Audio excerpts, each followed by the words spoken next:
ரெகுலராக ஃபெஸ்டிவல்ஸ் ஃபங்க்ஷன்ஸ்லாம் வந்தால் இங்கே தான் எடுப்பேன். நல்லா இருக்கு, பிடிச்சிருக்கு. Velavan store super. Velavan stores, Usman road, T Nagar, Chennai மற்றும் தூத்துக்குடி. துணையோடு இங்கே அவர்கள் காலூன்ற பார்க்கிறார்கள், வேரூன்ற பார்க்கிறார்கள்.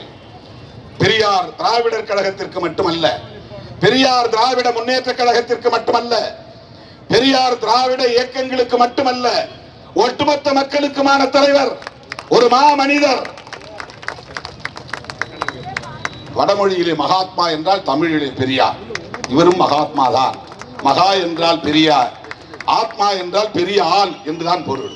பெரிய ஆள் என்பதுதான் இருவிகுதியோடு பெரியார் என்று அழைக்கப்படுகிறார். ஆகவே தமிழ்நாட்டை சார்ந்த நம்முடைய மகாத்மா தந்தை பெரியாரின் அரசியலை யார் சீண்டினாலும் வீழ்த்த நினைத்தாலும் அதை எதிர்த்து போரிடுவதுதான் நம்முடைய உண்மையான போராட்டம். இந்த தேர்தல் இடையிலே வருகிற நாம் சந்திக்கிற ஒரு களம், அவ்வளவுதான். இங்கே பாசிச சக்திகளுக்கு, சனாதன சக்திகளுக்கு ஒருபோதும் நாம் இடம் கொடுக்க கூடாது என்பதை சொல்லி இந்த திட்டத்தை நடைமுறைப்படுத்த வலியுறுத்தி, மேலும் தமிழ்நாடு அரசு உரிய, அதாவது காந்தியடிகளின் பெயரை, அதே பெயரில் இந்த திட்டத்தை நடைமுறைப்படுத்த சொல்லி தமிழ்நாடு அரசு, தமிழ்நாடு முதலமைச்சர் முன்னெடுக்கக்கூடிய முயற்சிகளுக்கு துணை நிற்போம் என்பதை சொல்லி வாய்ப்புக்கு நன்றி கூறி முடிக்கிறேன். நன்றி, வணக்கம். தந்தை பெரியார் தன் இறுதி மூச்சு வரையில் இந்த மதத்தை விமர்சிப்பதிலும் கடவுள் கருத்தை எதிர்ப்பதிலும் உறுதியாக இருந்தார். பார்ப்பன மேலாதிக்கத்தை எதிர்த்தார். அந்த பெரியாரை அவர்கள் குறிவைக்கவில்லை, அம்பேத்கரையோ பெரியாரையோ குறிவைக்கவில்லை. அவர்கள் பேசுகிற கருத்தையே உடன்படுகிற, கடவுள் நம்பிக்கையுள்ள, ராம பக்தரான, இந்துத்துவ கருத்தியலை ஏற்றுக்கொண்ட, சனாதன கோட்பாட்டை உள்வாங்கிக் கொண்ட காந்தியடிகளை ஏன் சுட்டுக் கொன்றார்கள் என்றால், அவர் புதிதாக உருவாக போகிற இந்திய அரசு ஒரு மதசார்பற்ற அரசாக இருக்க வேண்டும் என்கிற மதச்சார்பின்மையிலே உறுதியாக இருந்தார். அம்பேத்கருக்கும் காந்தியடிகளுக்கும் ஒத்து போகிற ஒரு புள்ளி செக்யூலரிசம் என்பதுதான். காந்தியடிகளுக்கும் நேரு அவர்களுக்கும் கூட முரண்பாடு உண்டு. நேரு தன்னை ஒரு நாத்திகர் என்று சொல்லக்கூடிய தன்மை உள்ளவர், பகுத்தறிவாளர். காந்தியடிகளை போல இந்த மூட பழக்க வழக்கங்களில் அவருக்கு பெரிய நம்பிக்கை கிடையாது, ஈடுபாடு கிடையாது. அப்படி முரண்பாடு உண்டு. ஆனால் இந்த மூன்று தலைவர்களிடையேயும் ஒரு புள்ளியில் உடன்பாடு உண்டு. அதுதான் இங்கே உருவாக இருக்கிற இந்த அரசு, புதிய இந்தியா மதசார்பற்ற அரசாக இருக்க வேண்டும். அந்த செக்யூலரிசம் நாடு இரண்டு நாடாக பிரிந்து விட்டது, இந்தியா பாகிஸ்தான் என்று. அந்த நேரத்திலும் பாகிஸ்தானுக்கு தர வேண்டிய கடைசி தவணை தொகையை ஏன் இன்னும் தரவில்லை என்று நேருவை கண்டித்து உண்ணாவிரதம் இருந்தவர் காந்தி. அது புதிதாக உருவாகிற தேசம், அதற்கு இந்தியா ஒரு தொகையை தர ஒப்புக்கொண்டது.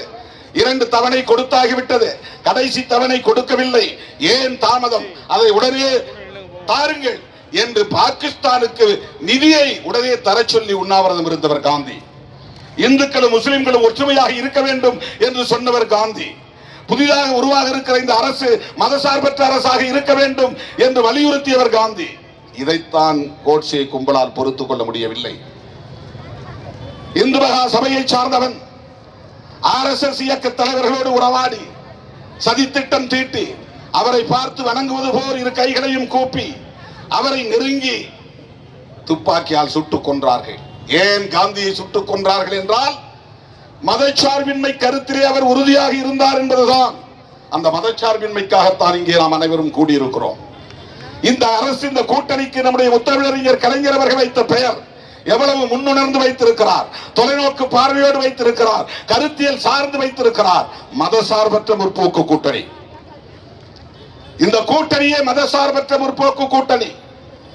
ஆக அந்த மதசார்பின்மை கருத்திலே அவர் உறுதியாக இருந்ததனால்தான் இந்திய அரசமைப்பு சட்டம் உருவாகிற போதே இந்த அரசாங்கத்திற்கு ஒரு ஸ்டேட் ரிலிஜன் இல்லை. அவர்கள் விரும்பிய இந்து ராஷ்டிரத்தை உருவாக்க முடியவில்லை. 3 முறை ஆட்சிக்கு வந்தும் கூட இன்னும் அவர்களால் இந்த தேசத்தை இந்து தேசம் என்று பிரகடனப்படுத்த முடியவில்லை. இதற்கெல்லாம் காரணம் காந்திதான் என்கிற வெறுப்பு. காந்தியடிகளின் பெயரை இதிலிருந்து நீக்க வேண்டும் என்பதிலே அவர்கள் குறியாக இருந்தார்கள், நீக்கிவிட்டார்கள். இப்ப புது பெயர் VBG ராம்ஜி தான் பெயர். இவ்வளவு பெரிய பெயர். விக்ஷித் பாரத் VB ஒரு ஐஃபன், G கேரண்டி, ஆர்னா ரோஜ்கர், ஏன்னா ஆஜீவிகா, எம்னா மிஷன். அந்த கடைசி ஜி எதுக்கு போட்டிருக்கான்னு தெரியல. Viksit Bharat, guarantee for Rozgar, Ajeevika, mission. இதெல்லாம் இந்தியையும் திணிக்கிறான் மறைமுகமா. அவன் பெயர் வைக்கக்கூடிய திட்டங்கள்ல இன்னொரு புறம் இந்தி திணிப்பும் இருக்கிறது, இன்னொரு புறம் அவருடைய கருத்தியல் திணிப்பும் இருக்கிறது, இன்னொரு புறம் அவருடைய கருத்தியல் பகைவர்களை வீழ்த்துகிற முயற்சி, காந்தியை அழித்தொழிக்கிற முயற்சி. காந்தி பெயர் எடுத்துட்டா காங்கிரஸ் ஒழிச்சிட முடியும். அவனுடைய கனவு அதுதான். காங்கிரஸ் இல்லாத பாரதம், கம்யூனிஸ்டுகள் இல்லாத பாரதம், திராவிட அரசியல் இல்லாத பாரதம், இதுதான் அவருடைய கனவு. இப்படிப்பட்ட இந்த சூழலில் தான் நாம் இன்றைக்கு ஒருங்கிணைந்து இருக்க வேண்டிய ஒரு காலத்தின் தேவை உருவாகி இருக்கிறது.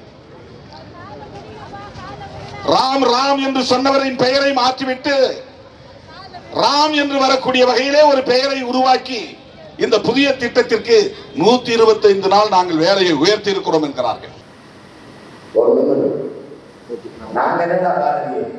நீங்க போச்சு எல்லாம்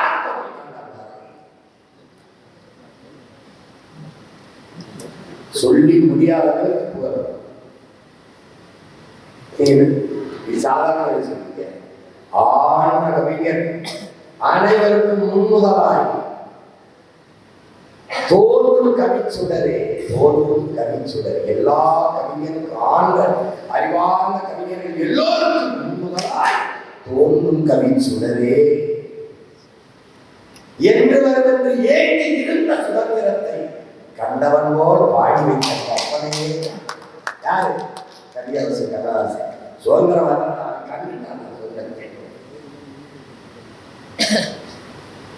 மைய கவிக்கோ அவர்கள் இரும்பு பெட்டியில் நடந்த இலக்கியத்தை எடுத்து பாமரனுக்கு 10,000 மீதாண்டாங்க. பாமரனுக்கு பசித்து கிடந்தது. அதனால நாங்கள் சொல்றோம், அன்பு பிள்ளைகளே, ஒரு தாய், என் தாய், உன் தாய், நம் தாய் சாக கிடக்கிறார். ரத்தம் கொடுத்தால் காப்பாற்ற முடியும் அவனை. அந்த நிலையில் ஒத்தை மகன் வந்தார். தன் மொத்த ரத்தத்தையும் கொடுத்து அந்த தாயை காப்பாற்றினார். காப்பாற்றப்பட்ட அந்த தாய், நம் தமிழ் தாய் காப்பாற்றிய நம்முடைய காப்பை பெருசாக அவர்கள் முடிஞ்சிருந்தார். எவனும் ஏன் கண்ணதாசன் கிடையாது, எவனும் கிடையாது. நம் தாத்தை பாரதிதாசனும் கிடையாது, பாவலரையும் பெருஞ்சித்தனம் கிடையாது. என்ன சந்த கவியை தந்த கவிதான் அவனை போய் நான் கேட்பேன். நண்பு பிள்ளைகளை உங்களிடத்துல நீ பெருமைக்குரிய அதை நான் சொல்றேன். உலகத்துல எந்த மொழியிலும் இல்லாத பெருமை முடிக்கிறார். எல்லா சமயத்திலும் காப்பியம் கண்டது ஒரே நம்முடைய உன்னதர் இஸ்லாமிய மதத்திற்கு ஜோசப் என்கிற முடிவெடுத்த தேம்பாவளி கிறிஸ்தவ மக்களுக்கு கம்பன் வந்த காப்பியம் ராமாயணம், கம்ப ராமாயணம் இந்து மதத்தை ஏற்ற மக்களுக்கு மணிமேகலை பௌத்த காப்பியம், சிலப்பதிகாரம் எழுதியவன் சமணாடி சமண துறவி இழந்து எல்லா சமயங்களுக்கும் காப்பியங்கள் மொழி உலகில் என் மொழி உன்மொழிதான். அதை போல எல்லா சமயங்களுக்கும் வாக்களை கவிதையில் எழுதியார் நம்முடைய பாட்டல் பாரதி. அக்ரஹாரத்தில் இருந்து அல்லாவையும் இயேசுவும் பாடிய ஒரு ஐயர் உலக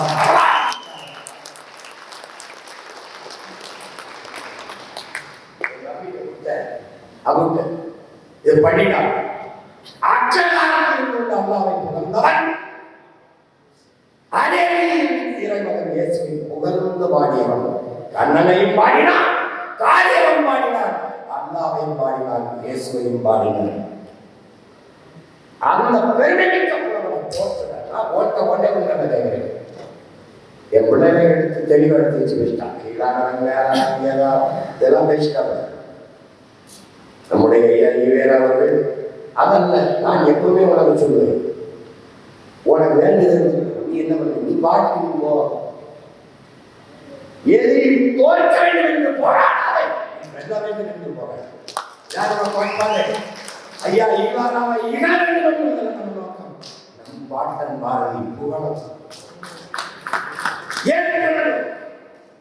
சாதிகள் இல்லையே பாவா குலத்தாட்சி முயற்சி சொல்வது பாவம்.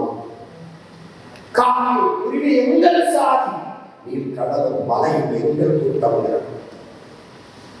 அவனை எப்படி அவன் சாதிக்குள்ள அடைக்க உங்களுக்கு மனசு இருந்துச்சு? மனிதர்களான நீங்க உங்க மனம் சரியான இருக்குதா? பாட்டினில் அன்பு செய்கிறார், பாட்டினில் அன்பு செய்ய பகைவனுக்கும் அருள்வாய் நன்னஞ்சே என்று பாடியவனை பகைக்க என் பகைவன் என்று சொல்லிக் பகைவனுக்கும் அருள்வாய் அன்னை அயலானுக்கும் அன்புகள் இறையுடன் நபிகள் நாயகன் என்று போச்சு. அடுத்தவன் பசியோடு இருக்கும் போது உண்டானே அந்த பெருமகனாக போயிடுச்சு. தன்னை போல் பிறரையும் நேசி, தன்னை இறைவன் நேசி இந்த பூவிலருக்கு போயிட்டு அதை நன்றாக்கும் அருள்வாய் நன்னெஞ்சே என்று பாடிய பாரதியை பகைக்க என் தமிழ் பிள்ளைகளுக்கு சொல்லிக் கொடுத்தவனே அவன் தான் என் இனத்தின் வரலாற்று பகைவன்.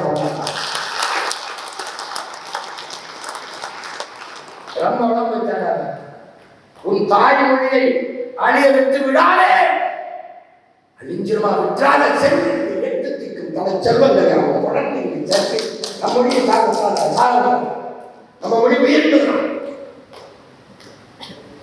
அவன் இச்சாணியது காரணம் காரணம். இப்ப நம்ம இருக்குல்ல இதெல்லாம் ஒரு அம்மாவா இதெல்லாம் ஒரு மூங்கியா இப்படி சொன்னா என்ன இருக்கும்?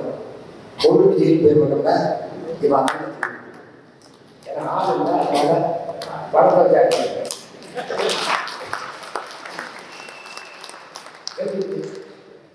என் தாயை பழித்தவன் தந்தை என்று போற்றுகிறான். கேடு மாணவத்தை நல்ல தாய்மார்கள் பார்வையிட்ட எப்படி எப்படி ஊடகம் போற்றி கொண்டாடுது என்பது எப்படி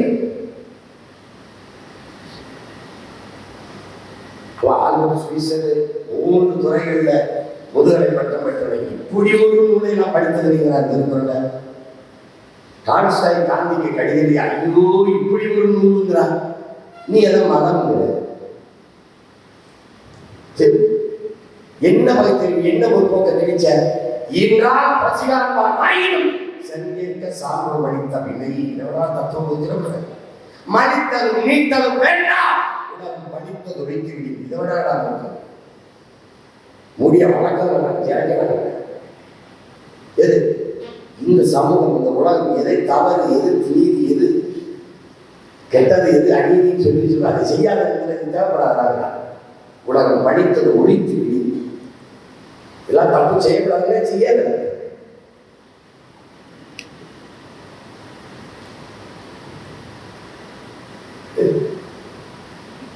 தமிழை ஒழிச்சு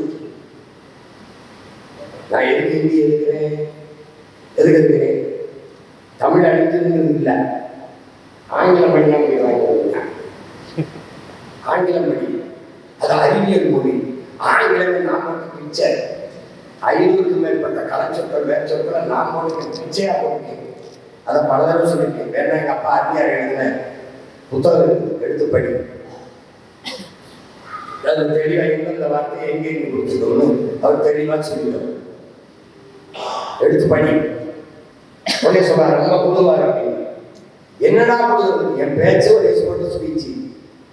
உடனே எக்ஸ்போர்ட் சடனை தாக்கு ஒரு ஏற்போட்டு தாக்கு.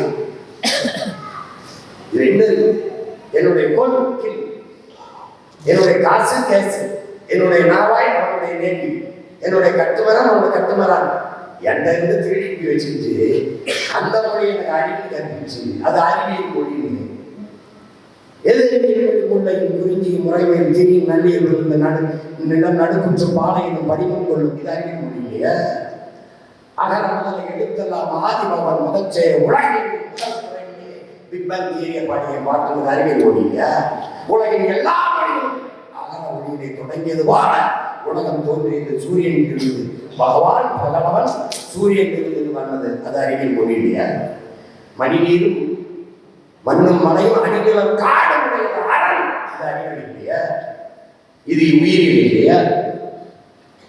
நீரின்றி அமையாத உலகில் யார் யாருக்கு வானின்றி அமையாத ஒழுங்கு என்று பாடியது அறிவியல் இல்லையா? நீர் இல்லாமல் ஒன்றும் இல்லை, உலகத்தில் ஒரு உயிர் இல்லைன்னு பண்ணது இல்லையா?